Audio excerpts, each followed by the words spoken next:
ఇంకా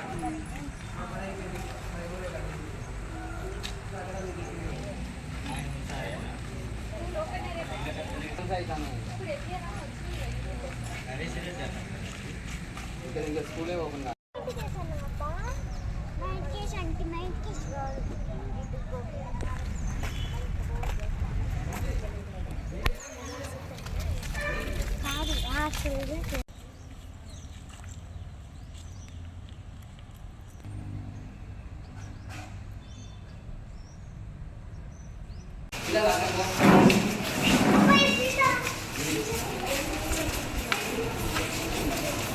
వీళ్ళు ఎవరైనా ఒక్కరు నిన్న చేస్తూనే ఉన్నా, ఒక్కరు కూడా ఇంతవరకు మాకు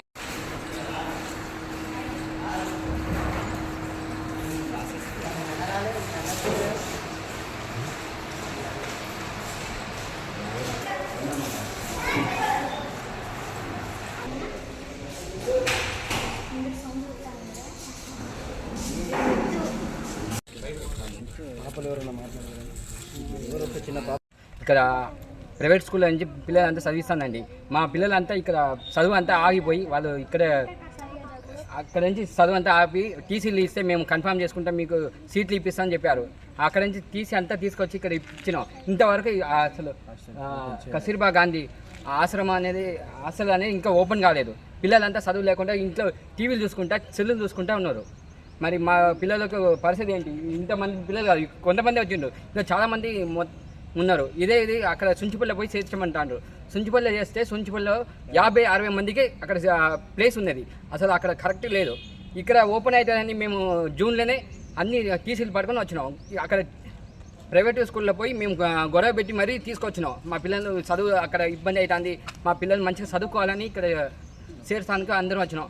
కానీ ఇప్పటి వరకు నెల రోజు అవుతుంది, ఇంతవరకు ఎలాంటి ఇది లేదు. అడిగితే ఫ్యాన్లు ఫిట్ చేయలేదు, లేకపోతే టేబుల్స్ రాలేదు, ఏదో ఒక వంకర చెప్తాను. ఇలా అన్నీ ఓపెన్ అయినా కూడా మాకు ఇంతవరకు స్కూల్ అయితే ఇంకా ఓపెన్ కాలేదు. మా పిల్లల చదువు అయితే అయిపోతుంది. ఇప్పటివరకు టెస్టులు అన్నీ ప్రైవేట్ స్కూల్లో చదువుతాను. అందరు పిల్లలు చదువుతూ ఉంటే మాకు మస్తు బాధ అనిపిస్తుంది అండి. అందరూ ఏదైనా ఒక నిర్ణయం తీసుకొని మాకు తొందరగా స్కూల్ ఓపెన్ చేసి మా పిల్లలకు చదువు కల్పించాలని మేము చాలా ఆశిస్తున్నాం. హాస్టల్ కొత్తగా స్టార్ట్ అయింది. ఇందులో జాయింట్ అయ్యేదాన్ని మా పిల్లల్ని తీసుకొచ్చాము. ఇంతవరకు ఏ స్పందన లేదు. తీసుకొని వచ్చాము. ఇంతవరకు ఏమీ లేదు, ఇంకా ఓపెన్ చేయలేదు. ఎవరు కూడా స్పందించట్లేదు. దీని గురించి మీరు కొద్దిగా పట్టించుకొని తొందరగా దీన్ని చేయాలి.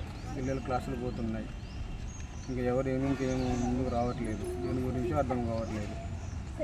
ఆర్ఎంసీ స్కూల్లో ఉండే మాది 5th వరకు. 6th ఇక్కడ బాగుంటుందని చెప్పి ఇక్కడ వేసినాం. కానీ టీసీలు తీసుకొని ఇక్కడికి వచ్చినాక చాలా ఇబ్బంది పెడతా ఉండదండి. ఫ్యాన్లు ఫిట్ చేయలేదంటారు, బెడ్ రాలేదంటారు. అదొకటి. ఇప్పుడు ఎగ్జామ్ దగ్గరికి వస్తుంది, ఫస్ట్ టర్మ్. అది ఇప్పుడు ఎలా అండి? మరి మొన్న సీతకు వచ్చింది, మొన్న ఓపెనింగ్ చేస్తే కావచ్చు అని మేము అనుకున్నాం. కానీ చేయలేకపోయింది. మధ్యాహ్నం ఏం కారణం వల్ల తెలియదు. మళ్ళీ నిన్న కూడా మళ్ళీ 60 వరకు వచ్చిందని తెలిసింది. కలెక్టర్ కూడా ఓపెనింగ్ చేస్తా అని చెప్పారు, అది కూడా లేదు. ఇప్పుడు ఎలా అండి మా పిల్లల భవిష్యత్తు? ఇప్పుడు 260 మంది పిల్లల భవిష్యత్తు ఇలానే ఉంది. మా ఒక్క పిల్లలనే కాదు, మా ఊరు పిల్లలనే కాదు, మొత్తం అలానే ఉంది. ఇప్పుడు దీని పరిష్కారం ఏంటో మీరు చెప్పాలి మరి.